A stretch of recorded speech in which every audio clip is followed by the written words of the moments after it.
In 2020, the adoption of a new constitution in the Russian Federation effectively led to what is commonly referred to as resetting Putin's presidential terms. This will allow him to run in the next presidential elections, which are scheduled for 2024. Interestingly, Putin is not an innovator in this sphere, as other leaders had already reset their terms. How it happened that millions of Russians were deceived and allowed Putin to rewrite the country's constitution, I will discuss that separately.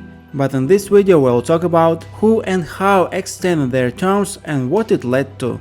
Let's start with the post-Soviet space. Resetting terms was not uncommon here. It's no secret that Lukashenko has been in office as president for 29 years now, and he is not in the best position currently. Changes to the 1994 constitution, which initially allowed the president to serve only 2 terms of 5 years each, have been made multiple times. These changes not only expanded the president's powers, but also extended Lukashenko's first term by 2 years. However, when his second term was coming to an end, he initiated a referendum in 2004, granting him the right to run an unlimited number of times, so he still uses this right today. Something similar happened in Kazakhstan. Nazarbayev came to power through uncontested elections, where he was the only candidate. However, according to the 1993 constitution, the president had limitations of 2 terms of 5 years each. As usual, he amended it in 1995.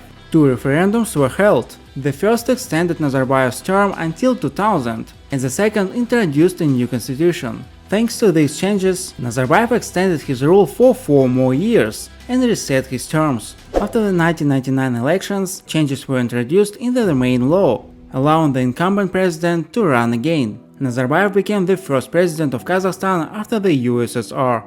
As for Kyrgyzstan, the situation here was somewhat similar, as Karakayev won the 1991 elections, becoming the only candidate. The 1993 constitution limited the president to 2 terms of 5 years each. However, as usual, he made changes to the constitution in 1995, so his first term was not counted. Therefore, after the expiration of 2 terms, changes were made to the constitution, allowing the incumbent president to run again. However, the events of the Tulip Revolution forced Sakayev to flee the country and seek refuge in Russia.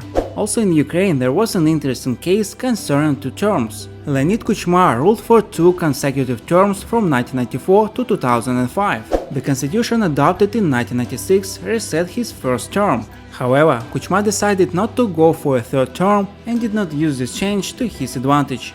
As for other countries, in Egypt, the incumbent president Abdel Fattah al-Sisi reset his presidential term through a constitutional referendum in 2019, allowing him to run for elections in 2024. Protests were held by activists who opposed the constitutional changes and saw them as a way for al-Sisi to extend his rule.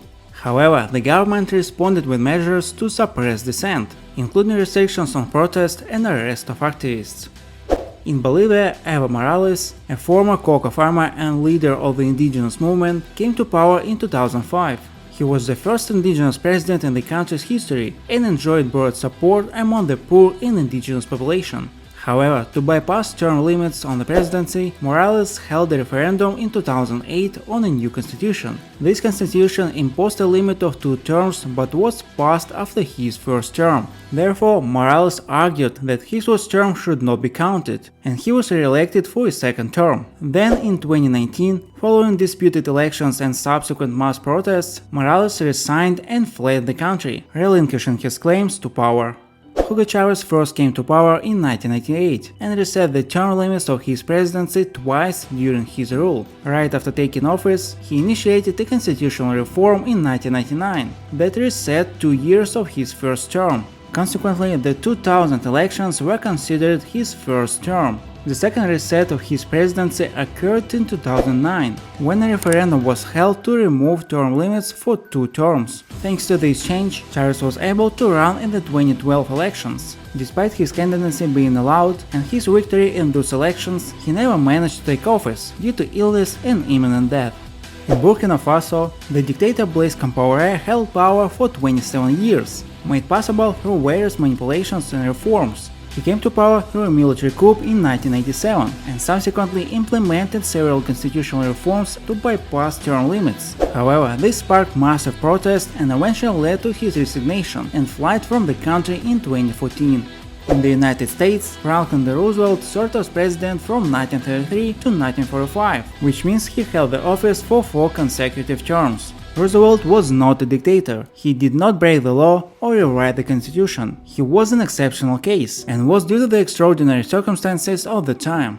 During his presidency, the United States experienced the Great Depression and World War II. Roosevelt was elected in 1932 to help the country overcome the economic crisis, and his first term began in 1933. His programs, known as the New Deal, encompassed a range of reforms and initiatives aimed at economic recovery. His leadership during World War II led to his re-election for a third and a fourth term. His extended tenure was seen as necessary to provide stability during times of crisis and war. However, after his death in 1945, concerns arose about the long-term rule of a single president. In 1951, the 22nd Amendment to the United States Constitution was introduced, limiting presidents to 2 terms. This amendment, known as the Presidential Term Limit Amendment, officially set a restriction on the number of terms a president could serve, and has since become part of the American Constitution. Who else have not mentioned yet who reset their presidential terms? Write in the comments. That's it for now, don't forget to like and comment this video. See you!